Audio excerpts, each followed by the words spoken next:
লম্বা সময় ধরে ফুটবল প্রেমীদের আকর্ষণের কেন্দ্রবিন্দুতে ছিলেন মেসি আর রোনালদো। ফুটবলের অনেক রেকর্ডই আছে এই দুই তারকার দখলে।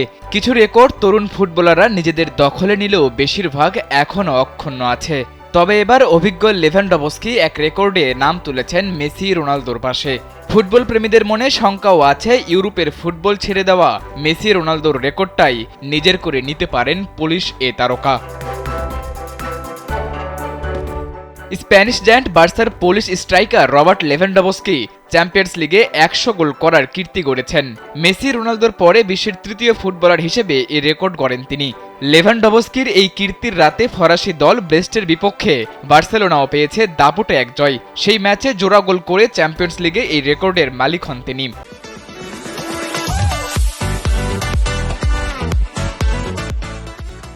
লেভার রেকর্ড করা ম্যাচে একক আধিপত্য ছিল বার্সেলোনার। পুরো ম্যাচে ৭৭% বল নিজেদের দখলে রাখে ক্লাবটি। ম্যাচের মাত্র ১০ম মিনিটে লেভানডভস্কি দেখা পেয়েছিলেন তার রেকর্ড গড়া গোলের। ম্যাচের ৩৬ মিনিটে দানি ওলমোর পা থেকে আসে ম্যাচের দ্বিতীয় গোল। প্রথমার্ধে আর কোনো গোল না হলেও ম্যাচের দ্বিতীয়ার্ধে নিজের দ্বিতীয় ও চ্যাম্পিয়ন্স লিগে ১০১তম গোল করেন পোলিশ তারকা লেভানডভস্কি। প্রায় ৭০ বছরের পুরনো একটি টুর্নামেন্টে এমন রেকর্ড গড়া ম্যাচ শেষে নিজের উচ্ছ্বাস লুকিয়ে রাখতে পারেননি লেভানডভস্কি। ম্যাচ শেষে তিনি বলেন, এটা কেবল ইতিহাসই নয়, তিনি কখনো চিন্তাও করতে পারেননি যে ১০০ গোল করতে পারবেন। শেষ পর্যন্ত ৩-০ গোলে দলের জয়ের ম্যাচে এমন রেকর্ডে তাকে বেশ উচ্ছ্বসিত দেখা যায়।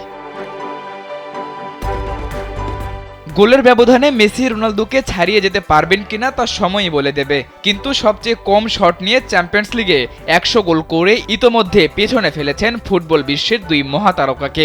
১০০ গোল করতে রোনালদোর লেগেছে ৭৯৩ শট এবং মেসির ৫২৭টি, কিন্তু লেভা মাত্র ৪৫১ শটেই পৌঁছে গেছেন ১০০ গোলের এই রেকর্ডে।